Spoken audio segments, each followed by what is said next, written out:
Selamat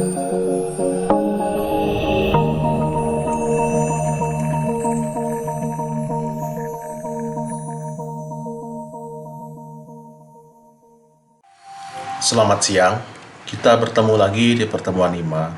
Pada pertemuan 5 kali ini, kita akan membahas tentang searching atau pencarian. Apa itu searching?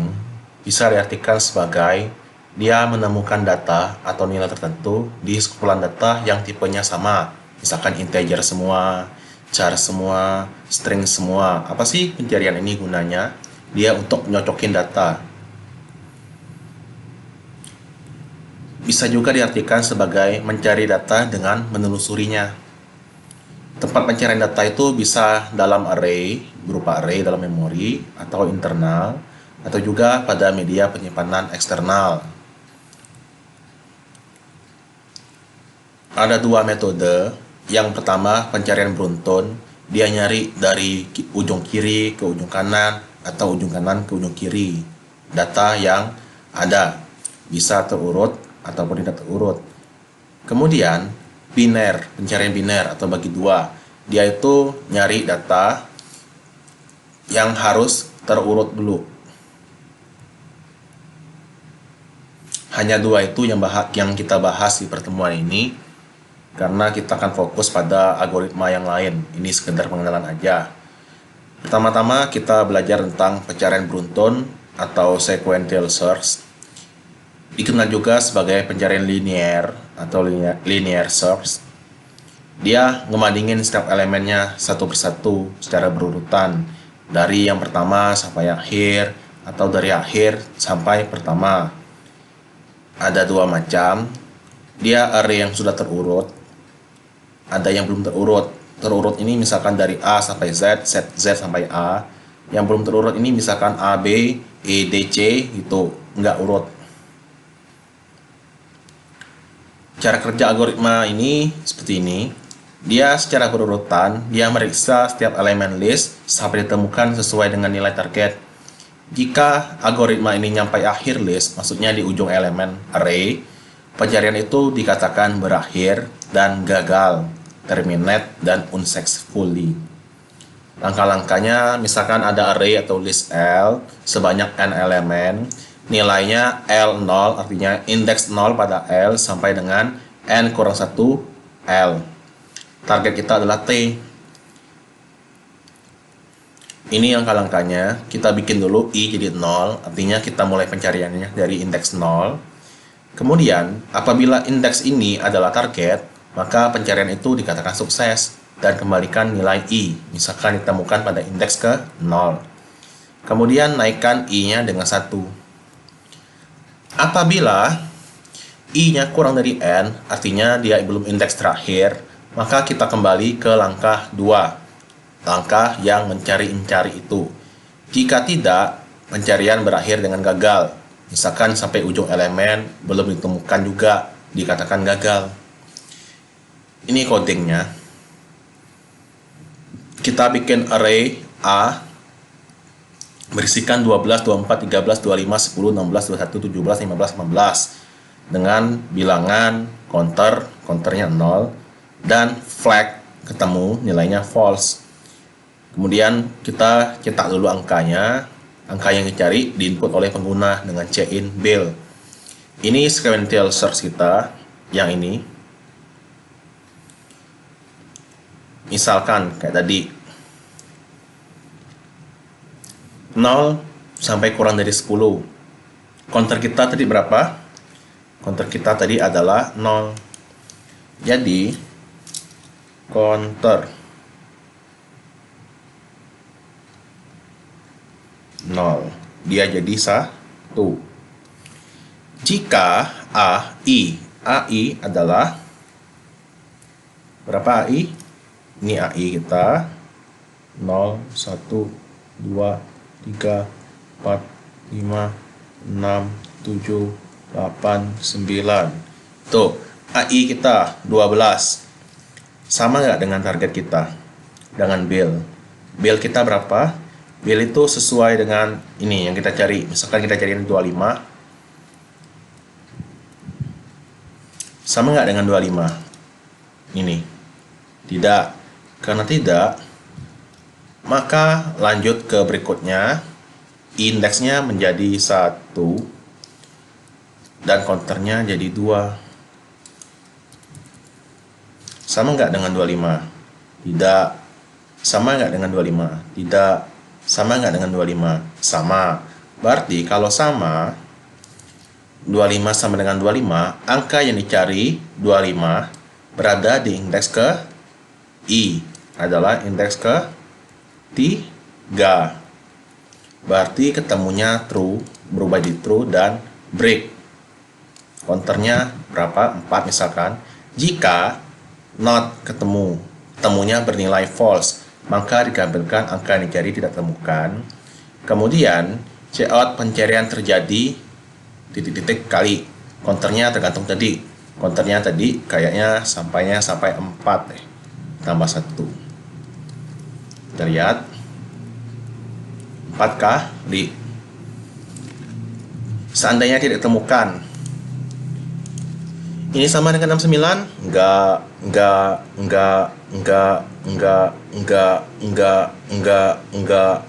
Sampai situ enggak ketemu. Dan kita keluar dari sini, lanjut ke sini, ketemunya belum berubah, masih false, maka yang ini dieksekusi, angka yang dicari tidak ditemukan. Pencarian terjadi sebanyak 10 kali ya. Iya, 10 kali. Ini ilustrasinya. Kita cari 21, sama nggak? Enggak. Sama nggak? Enggak. Sama, enggak, ketemu. Kalau ketemu, maka dia break dan dicetaklah indeks ke-6. Itu juga kalau 17, ketemu, enggak. Makanya sampai ujung nggak ketemu, karena I itu harus kurang dari 10, maka dikatakan angka nggak ditemukan. Selain pencarian sekuensial, ada juga namanya pencarian bagi 2 atau binary search, di mana pencarian biner ini mengharuskan datanya terurut dulu agar bisa menemukan angka atau data tertentu. Contoh penerapannya adalah kita misalkan nyari kamus bahasa Inggris, kita buka satu-satu dari halaman tengah-tengah misalkan. Kalau nggak ketemu, ke kiri atau ke kanan, seterusnya sampai ditemukan. Diterapkan pada kumpulan data yang sudah urut, bisa secara ascending ataupun menurun. Dia ini lebih cepat dibandingkan pencarian sekuensial atau pencarian beruntun. Konsep binary search, dia bagi 2 elemennya, kemudian dia nentuin elemen paling tengah itu sama nggak nilainya, lebih kecil atau lebih daripada nilai yang dicari. Jika sama, maka data yang dicari itu ketemu. Jika datanya itu menaik atau ascending, dan jika tengahnya kurang dari yang dicari, maka pencarian selanjutnya itu adalah dari tengah sampai kanan, dan seterusnya. Dan jika nilai tengahnya lebih besar dari yang dicari, maka kita cari bagian kirinya, yaitu dari kiri sampai tengah, sampai ketemu. Dan sedemikian sebaliknya untuk data terurut menurun, beda simbol aja. Kemudian kita tentukan awal sama indeks paling akhirnya, kemudian dibagi 2. Indeks awal itu I awalnya bernilai 0, akhirnya J itu bernilai sama dengan jumlah elemen. Kita lanjut. Ini step by stepnya, lebih ringkas. Kita baca array datanya, jika belum urut diurutkan dulu, kemudian tentukan nilai yang dicari, kemudian cari elemen arraynya dengan awal tambah akhir dibagi 2. Misalkan 0 tambah 9 bagi 2 adalah 4, bukan 4,5 karena kita pakai integer. Kemudian elemen tengahnya data yang dicari, maka kita hentikan pencarian. Jika tidak sama dengan data yang dicari, maka kita cari elemen tengahnya. Jika elemen tengahnya lebih dari yang dicari, maka setengah array pertama kita lakukan. Jika kurang dari yang dicari, maka setengah array berikutnya atau sebelah kanannya. Atau bisa juga ini sama aja dengan sebelumnya penjelasannya. Biar lebih jelasnya kita pakai ilustrasi saja. Misalkan ini elemen ascending diurutkan kayak gini, 3, 9, 11 terusnya. Ini misalkan indeks awal 0, 1, 2, 3, 4, 5, 6, 7, 8, 9. Kemudian kita tentukan, kita mencarinya 17. Maka awal indeksnya adalah 0 dengan nilai 3 dan akhirnya adalah n kurang 1 yaitu indeks 9 dengan nilai 35. Kemudian kita bagikan 0 tambah 9 bagi 2 yaitu 4. Kita gunakan pembulatan ke bawah, maka ditemukanlah pada indeks keempat ya 0 tambah 9 dibagi 2 4,5 yaitu 4 yaitu 15. Ini tengah kita atau ini. Kita bandingkan. Yang dicari tengah yaitu 17 dengan tengah. 15 dengan 17 yang kita cari.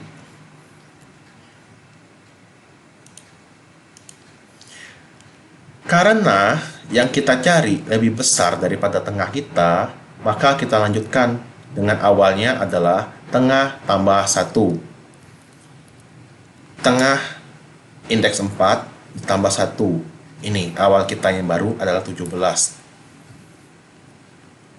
Kemudian kita perbarui tengahnya dengan awal yang baru 0, 1, 2, 3, 4, 5 tambah akhir dibagi 2. 14 bagi 2 yaitu 7.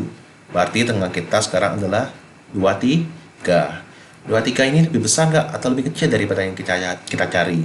Lebih kecil atau lebih besar? Lebih besar ya daripada yang kita cari, maka kita lakukan sebelah kirinya. Akhir baru adalah tengah ini dikurang 1 di atas sebelah kirinya, yaitu ini. Akhir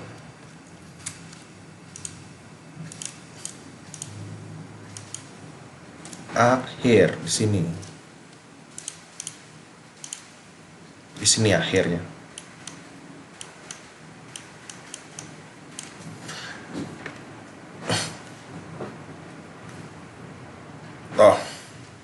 Kemudian kita lanjut. Kita perbarui tengahnya sekarang. 5 ditambah 6 dibagi 2. 5 ditambah 6 ini. 5 ditambah 6 dibagi 2. Indeks kali 5. Karena sama-sama 17, maka kita ketemu pencarian di indeks kelima. Jadi kita melakukan 3 kali pencarian. Kalau kita sekuensial dari sini 1, 2, 3, 4, 5, 6 kali pencarian. Kalau ini cukup 3 kali. Pencarian binarnya berakhir jika datanya ditemukan atau posisi awalnya lebih besar daripada posisi akhir atau dikatakan data tidak ditemukan. Misalkan kita nyarinya 16 per 17, maka nantinya akhirnya berada di sebelah kiri awal. Ini dikatakan datanya tidak ketemu. Kita lanjut coding. Coding ini kita input angka. Ada kiri, kanan, tengah, time, key. Misalkan yang kita input adalah sebanyak 5 elemen. 5, 10, 20, 15, 25.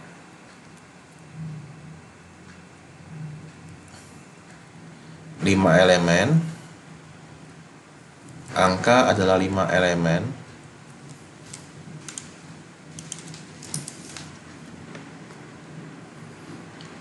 Angka sama dengan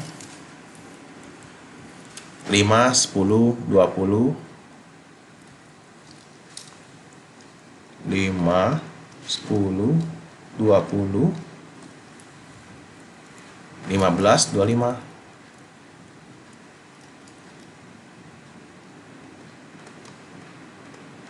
Tuh. Kemudian kita urutkan dulu datanya hingga urut tadi dengan bubble sort. Misalkan bubble sort sudah dijelaskan di pertemuan sebelumnya, jadi saya skip. Kita misalkan mencarinya adalah mencari 10. Mencarinya 10, T sama dengan 10. Yang ini diurutkan jadinya 5, 10, 15, 20, 25.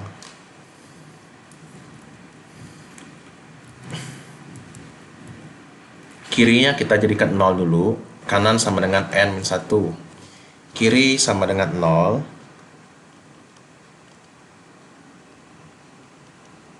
kanan sama dengan N-1, yaitu 4. Jadinya ini kiri, kita L aja, ini right atau kanan. While kiri tidak sama dengan kanan, selama kirinya kurang dari sama dengan kanan. Maka kita lanjut. Jika Q sama dengan angka tengah, Q sama dengan angka tengah, tengah sama dengan kiri tambah kanan min 2, kiri tambah kanan bagi 2, kiri tambah kanan bagi 2, 0 tambah 4 bagi 2, berarti inilah tengah kita, mid. Sama nggak dengan yang kita cari? Tidak. Jika Q kurang dari angka tengah, Q 10 kurang dari angka tengah kita, yaitu 0,2, yaitu bukan 0,2 ya, angka 2, indeks 2 atau tengah, kurang. Berarti kita lakukan pencariannya kanan sama dengan tengah min 1. Jadi kanan kita adalah sekarang ini. Ininya hapus. Kemudian lanjut, selama while kiri kurang dari sama dengan kanan, kiri masih kurang, masih, maka kita lakukan lagi pencariannya. 0 tambah 1, 0 tambah 1, ini 1 ya, dibagi 2, yaitu 0. Berarti mid kita sekarang ini sama nggak dengan 10? Tidak. Karena tidak sama, maka kita ini tengah tambah 1, kiri sama dengan tengah tambah 1, ini tambah 1, yaitu ini.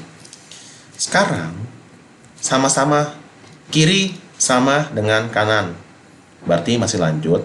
1 tambah 1 bagi 2 adalah 1. Sama nggak?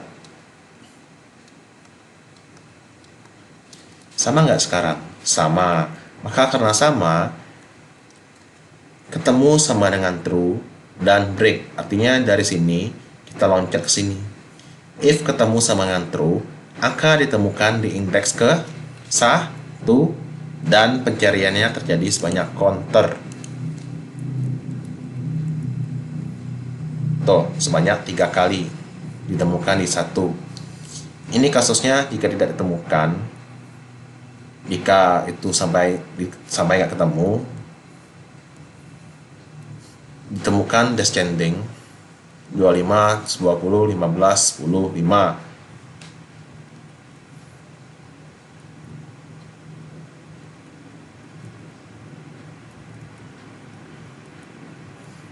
Ini yang descending. Ini untuk data descending, kita pakai ini.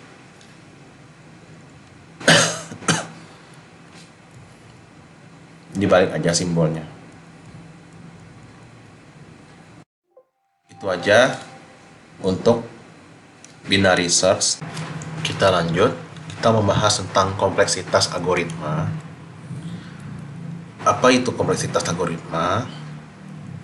Mula-mula dikatakan dulu, algoritma itu nggak harus benar, namun juga dia harus efisien. Yang baik itu yang efisien, diukur dengan jumlah waktu dan ruang memori yang dibutuhkan untuk menjalankannya. Itu biasanya dalam analisis algoritma. Efisien jika dia membutuhkan waktu sama ruang minimum. Dia tergantung ukuran masukan yang menyatakan jumlah datanya. efisiensi algoritma ini bisa digunakan untuk menentukan algoritma yang terbaik. Misalkan, perbedaan waktu sesungguhnya itu bukan cara yang tepat. Kenapa? Karena setiap komputer itu arsitekturnya berbeda-beda, di mana dia mempengaruhi waktu. Begitu juga bahasa pemrograman itu digunakan, spesifikasinya, dan sebagainya. Misalkan ini, kita membandingkan alpha beta pruning dan NTDF seperti yang ada di paper yang saya cantumkan di pertemuan kemarin. Connect 4 dengan kedalaman 8. Ini spek atau environment yang pertama. Hasilnya ini yang kedua, speknya lebih bagus. Waktunya menurun drastis. Ini kenapa dikatakan kurang bagus kalau waktu? Karena beda spek, beda kemampuan. Jadi waktunya berbeda. Jadinya susah kalau kita membandingin penelitian A sama penelitian B dalam algoritma, yang mana yang paling bagus. Kecuali algoritma itu diterapkan juga. Yang lebih efektif misalkan jumlah node atau simpul yang ditelusuri, di mana environment 1 sama 2 sama-sama. Oke, ini saya skip. Artinya, model abstrak ukuran waktu sama ruang itu independen dari pertimbangan mesin dan kompilator dan spek lainnya. Dua macam kompleksitas itu ada dua, yang waktu sama ruang. Yang satunya waktu eksekusi, yang satunya memori. Sedangkan ukuran masukan itu jumlah yang diproses algoritma. Oke, kompleksitas waktu, kita lihat operasi kasnya seperti ini. Hitung rata-rata. Ini kompleksitasnya satu semua, artinya apa? Jumlah sama dengan 0. Itu hanya dijalankan sekali, setiap kali fungsi hitung rata dipanggil. Itu jumlahnya sekali doang. Yang n itu adalah di dalam while. K kurang dari sama dengan N. Itu dilakukan sebanyak N kali, alias tidak diketahui, bisa 8 kali, 10 kali, 100 kali, 1000 kali, dan seterusnya. Subtotalnya 3 plus 2N. Penjumlahannya N sama N. Itu juga 2N jadinya. Pembagian hanya sekali aja, karena dia di luar loop. Ditambah-tambah, hasilnya seperti itu. Yang kayak gini kurang diterima karena kita biasanya menggunakan yang universal, karena n-nya ini nggak diketahui. Nanti ada lagi pembelajaran namanya kompleksitas waktu dengan big O, sehingga kompleksitas waktunya dari hitung rata adalah n. Nanti saya jelaskan lebih detail tentang n ini dapat dari mana.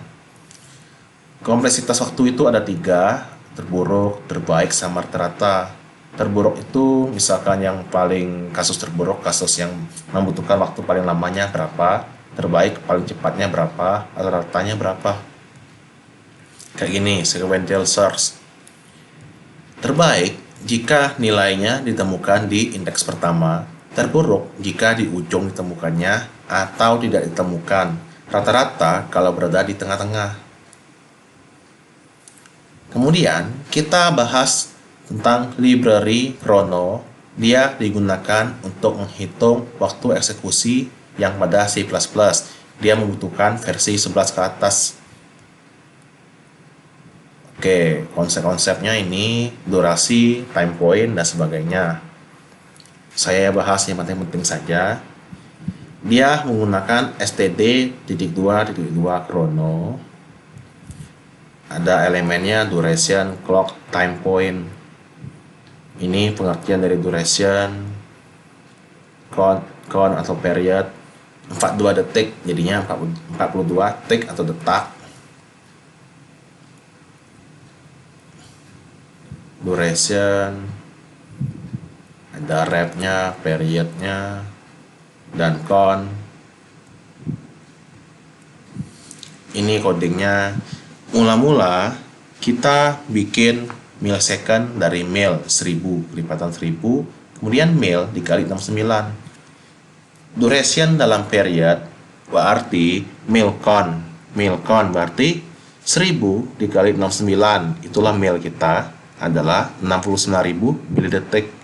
Kemudian milcon dikali millisecond period 6 dibagi millisecond period den. Artinya kita sekarang adalah mencari detik dari milidetik tadi. Jadinya 69 dikali 1 dibagi 1000. Dari mili ke detik dibagi 1000. Menjadinya 69 detik. Oke, clock. Clock ini digunakan juga untuk ngitung waktu eksekusi. Misalkan program A sampai dari awal sampai selesai, gimana? Ada sistem clock. Itu waktu menurut sistem saat ini. Steady clock, jam monoton yang tidak pernah disesuaikan dan jalan pada laju yang seragam. High resolution clock, waktu nyata keseluruhan sistem, yang satunya interval waktu, yang ini sinonimnya atau yang presisinya paling tinggi. Kemudian ada namanya time point, saya jelaskan aja codingnya langsung. Ini, mula-mula kita import dulu library yang ada, namespace, std, chrono. Kemudian kita tentukan mau pakai clocknya mana. Kalau di sini saya pakai high resolution clock. No, jadinya hitung waktu saat ini, misalkan pada jam 13.00. Kemudian kita cetak 1000 silang dari 0 sampai dengan 999, cetak semua betul-betulan x sampai selesai. Kemudian stop. T2 no. Jadinya tadi 13.00, yang ini misalkan 13.01, berarti dia selangnya 1 detik. Itulah waktu eksekusinya. Kemudian duration double waktu. Ubah jadi bentuk double. Duration cache, duration T2 kurang T1. Waktu eksekusi, waktu con. Ini di con, dihitung detik. Kemudian didapatlah hasilnya seperti ini. 0,264976 detik, atau dikatakan 264,976 milidetik untuk mencetak 1000 silang saja. Ini, itu waktu eksekusinya dijelaskan lagi. Kita menggunakan high resolution clock aja. Pengertian time point saya skip aja, nanti bisa baca sendiri biar lebih hemat kuota YouTube. Ini titik waktu sebelum fungsi dipanggil, kayak tadi mulainya jam berapa. Apa titik waktu setelah fungsi dipanggil, itu selesainya kapan. Perbedaannya kita cari dengan ini, duration cache microsecond. Mikro itu 1 juta detik. Kan 1 detik sama dengan 1 juta mikrosecond, sama dengan 1000 milisecond. Ini kodenya. Sekedar aja, kita bikin vektor values namanya dengan 10.000 elemen. Kemudian auto F, tipe datanya otomatis F integer, jadinya kita bikin integer, return random modulus 1000. Artinya kita cetak angka dari 0 sampai dengan 999. Diacak-acak-acak, di 10.000 ini ada bilangan 0 sampai dengan 999, misalkan 0, 1, 7, 9, dan seterusnya. Kemudian generate values, begin values and F. Kita mulai dari values ini, dari awal sampai selesainya, kita beri nilai F, yaitu 0 sampai dengan 999, dimasukinlah ke vektor ini. Kemudian kita bentuk titik awal, yaitu start, mulainya jam berapa. Kemudian kita panggil fungsi stl sort, quick sort, yang tadi values tadi kita urutkan otomatis. Kemudian kita hentikan waktunya. Kemudian kita jadikan microsecond. Berapa sih durasinya? Dari akhir sampai dengan awal.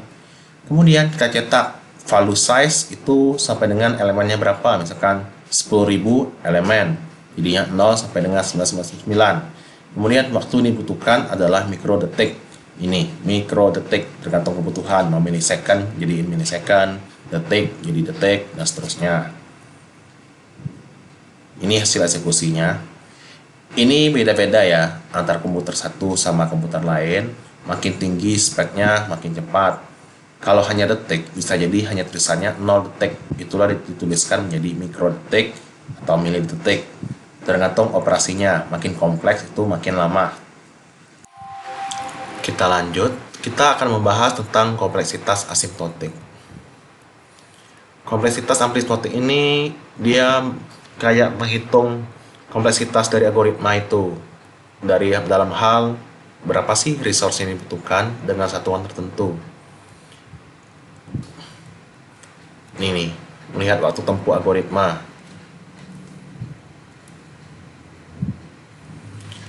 Asimptotik itu dibagi jadi 3, ada yang kasus terbaik, kasus rata-rata, sama kasus terburuk. Yang paling umum dipakai itu adalah kasus terburuk. Cuma saja kalau algoritma itu terbaiknya 1 detik, tahu-tahu terburuknya itu sampai dengan 1 jam, dibandingkan yang terburuk yang 10 menit, dan terbaiknya adalah 10 detik. Jadinya biasanya dihitung dengan menggunakan worst case. Dia menggunakan simbol big O atau O huruf besar. Ini kompleksitas waktu N itu adalah dari O.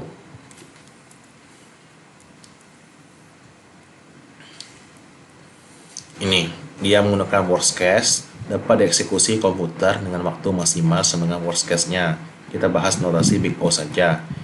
Ini misalkan kompleksitas waktu algoritma itu kompleksitasnya dengan waktu ya, Tn itu. Ini N Tn sama dengan Tn 2n kuadrat tambah 6n tambah 1. Kalau inputnya 10, maka ini 2 kali 10 kuadrat tambah 6n tambah 1. 60 61, ini 10 dikuadratkan jadi 100. Jadinya 261. N kuadrat 100. 100 inputnya jadinya gini, 1000 inputnya jadi gini, 10.000 jadinya gini. N kuadrat ini sebagai pembanding pertumbuhannya, lipat, dia mirip lipatannya atau pertumbuhannya. Dia sebanding dengan N kuadrat. Tumbuh seperti N kuadrat, maka kita nyatakan Tn di atas itu sama dengan N kuadrat, atau Tn bagian dari O N kuadrat. Bukan yang kayak gini, tapi kita menggunakan yang umum atau universal. Itu Fn batas atas dari Tn to N yang besar. Kemudian penentuannya, teoremanya juga gini. Intinya kalau kayak gini itu sama dengan N pangkat M, atau jika gini max dan ini. Intinya ini teoremanya. Urutannya dari yang paling efisien ke tidak efisien. 1 paling efisien, kemudian log N, kemudian N kuadrat, N pangkat 3, 2 pangkat N, dan N faktorial. Itu dari segi efisiensi. Ini penyederhanaan N tambah 2N bagian dari max N, N kuadrat. Yang mana paling besar? N kuadrat. Maka N kuadrat dipilih. Kemudian ini juga N dikali N pangkat 2, berarti dia adalah N pangkat 3. N 5N pangkat 2 itu N pangkat 2, karena 5N itu enggak begitu signifikan bedanya. Oke, ini kita penentuan notasi big O nya. Seberapa sih big O nya? Kalau dia terdiri dari C in, C out, dia hanya sekali, atau ngebandingin, atau pertambah perkalian, itu hanya sekali eksekusi, maka kompleksitasnya O1. Jika dia ngakses elemen array, maka dia O1 juga. Jika if itu waktu eksekusi C ditambah statement true sama statement else. For jumlah iterasi dikali dengan kompleksitas sama dengan while. Waktu yang sama jumlah iterasi dikali waktu C kali S. Waktu untuk manggil fungsi itu hanya 1. Ini ilustrasinya. Dalam jatah angka ada K sama dengan 1, K kurang dari sama dengan 8 untuk while-nya, dan check out K plus. Ini, kita bikin 2 blok.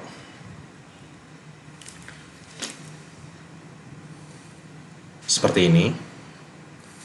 While itu kan udah diketahui batasnya adalah 8. Maka dia 8 kali O1. Jadi kompleksitasnya adalah 1. Kecuali dia N. Ini pengelompokan algoritma dari yang satu konstan, misalkan menukar posisi dua buah bilangan hanya sekali dijalankan. Log n itu sama dengan binary search, dia itu ada perulangan, namun di dalamnya ada break atau berbagi-bagi, dipecah-pecah. Linear itu sequential search, sepanjang jumlah inputnya. Misalkan ada 10.000 elemen, berarti dia waktu terburuknya 10.000 juga. N log n itu divide and conquer, dipecah-pecah kemudian digabung lagi. Quadratic untuk yang ada perulangan bersarang. Kubik itu untuk yang 3 perulangan bersarang. 2 pangkat n itu untuk sirkuit Hamilton atau brute force, nanti dijelaskan pertemuan berikutnya. N faktorial itu sama dengan untuk yang traveling salesman problem, dia hubungin input dengan input lainnya. Ini dia grafiknya. Dari paling efisien itu konstanta diikuti log 2n, akar n, n log 2n, n kuadrat, 2 pangkat n, dan n faktorial. Dia sebanding sama jumlah input, misalnya ini apapun inputnya 1, ini sebanding dengan jumlah input, dan seterusnya.